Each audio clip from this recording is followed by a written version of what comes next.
కరవమ్మ ఎందుకంటే కళాకారుడికి కానీ కళారంగానికి కానీ కులం మతం ప్రాంతం ఉండదు.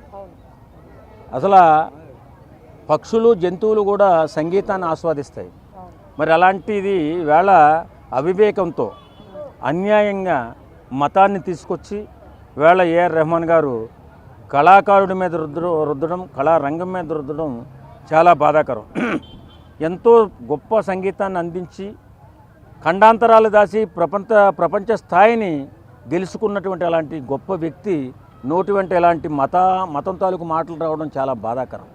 ఎందుకంటే ప్రతి ఒక్కరూ కూడా ఆయన సంగీతానికి పరవశించిన వాళ్ళే, ప్రతి ఒక్కరూ కూడా ఆయన సంగీతాన్ని ఆస్వాదించిన వాళ్ళే, ఆనందజోలికల్లో ఊగిన వాళ్ళే. కానీ ఈవేళ ఆయన ప్రతిభగానే ఉంది. కాకపోతే మోస పద్ధతిలో ఒక్కో బాణీలో వెళుతున్న కారణంగా ఈవేళ కొన్ని సినిమాలు ఫ్లాప్ అయిన కారణంగా ఈవేళ ఆయన ప్రాధాన్యత తగ్గింది.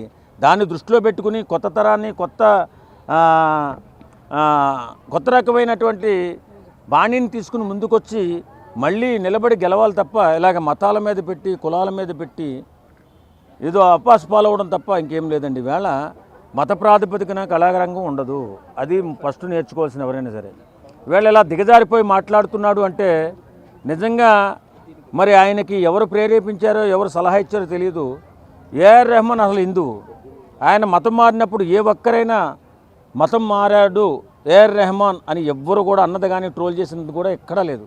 కానీ ఈవేళ మతాల ప్రస్తావన తీసుకొచ్చి దిగజారిపోవడానికి కారణం మరి ఎవరు సలహా ఇచ్చారో ఎవరు మరి ఎలాంటి సూచనలు చేశారో నిజంగా చాలా బాధాకరం. ఇలాంటి కాదండి, ఇప్పుడు ఆయన అన్నట్లు నిజమై ఉంటే మరి పెద్ద సినిమాలో ఆయనే చేస్తారు మ్యూజిక్ డైరెక్టర్. ఎక్కడో సినిమాలు ఎక్కడ దూరంగా లేవు. మనం ఇప్పుడు ఇంకా ఉంది, ఇంకా సినిమా కూడా రాలేదు. మరి మ్యూజిక్ డైరెక్టర్ ఛాన్సులు వస్తున్నట్టే కదా.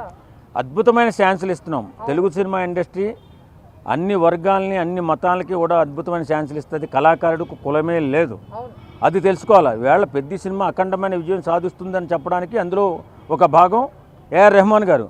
అలాంటి ఏఆర్ రెహమాన్ ఇలా నేను ముస్లిం మతం మారాను కాబట్టి నాకు అవకాశాలు తగ్గాను అతను చేసుకున్న అతిపెద్ద పొరపాటు. ఎందుకంటే అలా మాట్లాడకూడదు. గొప్ప స్థానాన్ని అందుకుని గొప్ప స్థాయికి వెళ్ళి వేళ దిగజారిపోయి మాట్లాడితే చిచ్చి రెహమాన్ అని అంటారే తప్ప షబాష్ రెహమాన్ అని ఎవడండు. షబాష్ రెహమాన్ అని అనిపించుకున్న నువ్వు వేళ రెహమాన్ అని అనిపించుకున్నావంటే నీ క్యారెక్టర్లో ఏదో మార్పు కలిగింది.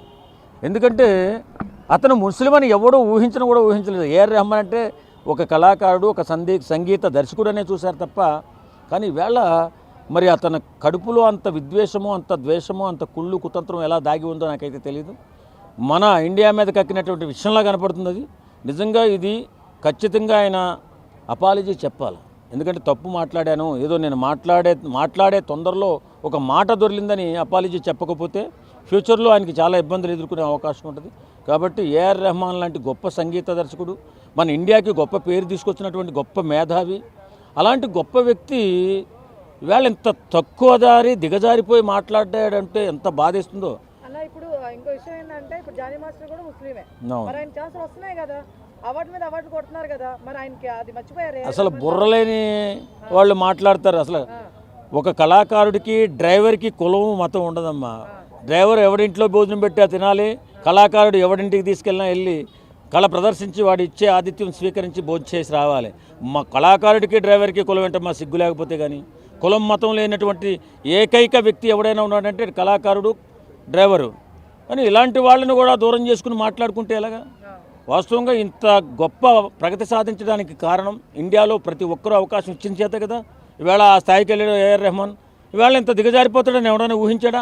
అందులోనే మతాన్ని తీసుకొచ్చి ఇందులో పెట్టడం. నేను ముస్లిం అయిన చేతే నాకు అవకాశాలు తగ్గించాను, ముస్లిం అయిన చేత కాదు, నీదో క్వాలిటీ తగ్గిన చేత నీకు అవకాశాలు తగ్గాయి తప్ప ఇలా మాట్లాడి దిగజారిపోయి మన ఇండియా పరువు తీయొద్దని చెప్పి మనస్ఫూర్తిగా కోరుకుంటున్నాను. ఏం పోవమ్మా, నీలో ఆ రకమైనటువంటి క్వాలిటీ ఉంటే ప్రతి ఒక్కరూ కూడా ఆహ్వానించి అవకాశాలు ఇస్తారు. నువ్వు అందలాన్ని ఎక్కేసి ఎక్కడికో వెళ్ళిపోయి మాకు అందకుండా వెళ్ళిపోయి వాళ్ళు నన్ను పట్టించుకోలేదంటే ఎవడేం చెప్తాడు? వాస్తవంగా వేళ తెలుగు సినిమా ఇండస్ట్రీలో ఇప్పుడు బ్రహ్మాండమైన సినిమా పెద్ద చేస్తున్నాడు. ఆ సినిమా సెన్సేషనల్ మూవీ కాబోతుందని చెప్పి అందరూ అనుకుంటున్నారు.